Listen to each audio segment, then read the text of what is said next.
For the longest time, I was afraid. Afraid of failure.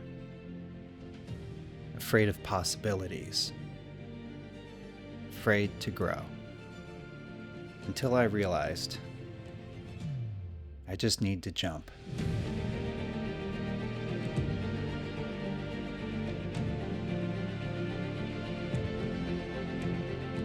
Drones are scary. You're putting an expensive camera up in the air, but they're also magical. There's an allure to them. You're seeing the world from a different perspective. When I was a kid, I wanted to fly like Peter Pan, to be free among the birds. I used to pray for it every night, but it never happened. But now, my wish has come true. With drones, we can be up in the clouds. We can kiss the sky. So you'd think I'd be all about drones. Actually, I wasn't, until this one came along.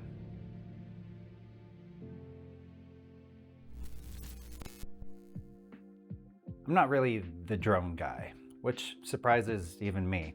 But when things don't go well a few times, you get kind of nervous. My first drone was the Mavic Mini 1. I bought it back in 2021, and it was not an impressive drone, but it was a cheap drone. It was expendable. I got it with the ambition of getting into droning and then upgrading later. Well, that later came a lot later. The Mavic Mini discouraged me from flying. The video quality wasn't great. It only had one sensor on it. The controller sucked, and I crashed the thing almost every time I flew it. I hated it. It turned me off to the whole idea of drones in the first place. That was until the Air 2S came out. Drones had pretty much stayed off my radar until the Air 2S. When it came out, I was still at Tesla. Our good buddy and friend of the channel, Eric Gillespie, was working with me at the time. Now, he is the drone guy. And he was really excited about it. We ended up buying one for Tesla to use for testing. It gave us both the chance to get the hang of the thing. And I gotta say, I started to like it. It had better controls, a better camera, and more sensors. It was pretty great, but not necessary for me. I wasn't getting much use out of the drone that I had, so why spend more money on another one? Then, when my dad passed away, he left me his Air 2S. So I guess I ended up getting one anyways, and it's been working out pretty well, until the limitations became too much. In August of last year, I booked a huge music video project. It was a very ambitious project. The band wanted lots of drone shots. The big set piece is the band on top of a mountain with the drone flying around them, specifically with the city compressed behind them, which means long lenses. I played around with all sorts of ways to get this done without having to get a new drone.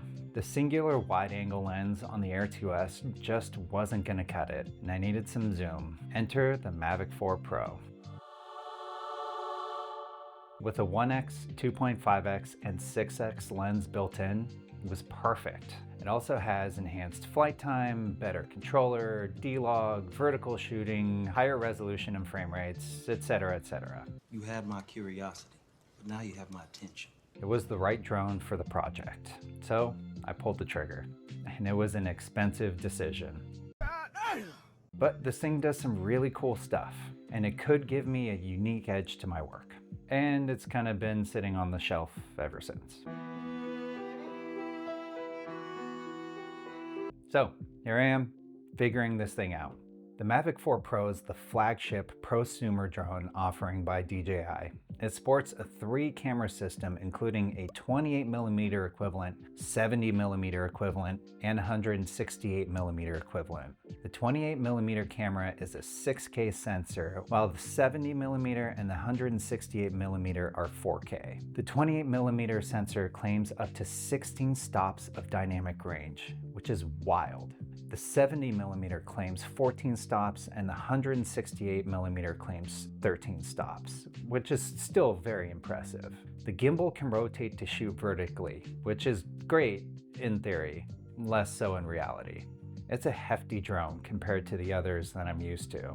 coming in at 2.3 pounds. Another great update is the battery life. I don't get range anxiety anymore. I'm getting at least 30 to 35 minutes of solid flight time. I don't like to push the battery too much, so I know I can get more out of them. With 3 full batteries, I can fly for over an hour and a half. And I tend to use up all the batteries I have, because the images this thing produces are incredible.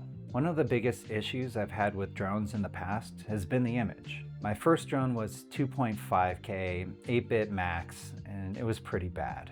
Image was not something I would want to use in a real production.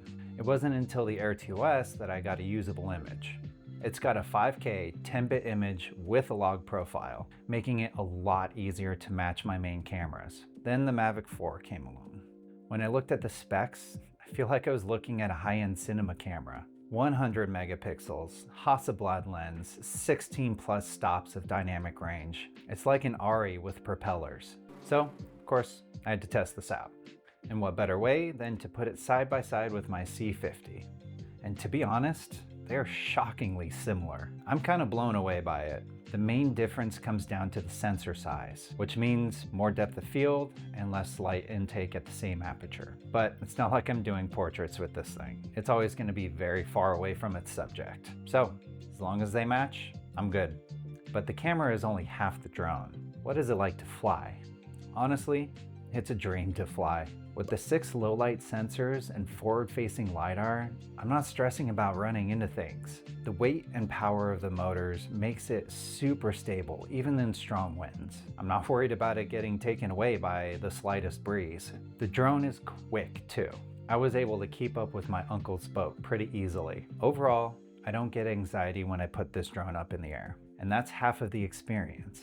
Good footage is one thing, but if you're racking your nerves to get it, it's not always worth it. And there have been several times in the past when I had a drone and I just didn't use it because I was anxious. And I've said it before, but comfort with your gear is essential. I've always wanted to be confident when flying, and this drone gives me that. Now, I'm not using this drone for professional projects, just personal projects for now. So far it's just been playing around and a few music video projects for friends and some flying locally. The drone was always for just getting the establishing shot, and that's it.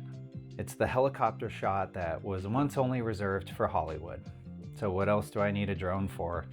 It was a rather myopic perspective. And then Sentient Ignition came along, and they had an ambitious idea.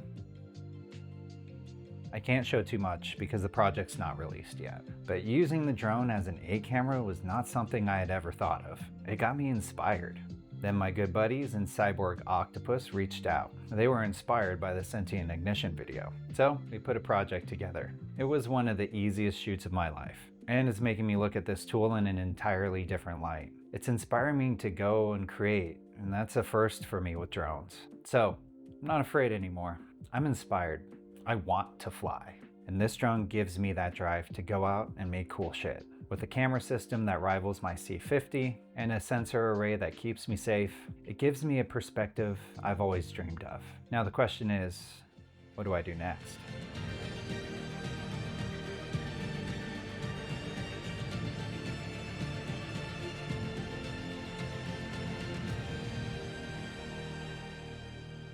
Bingo, bango.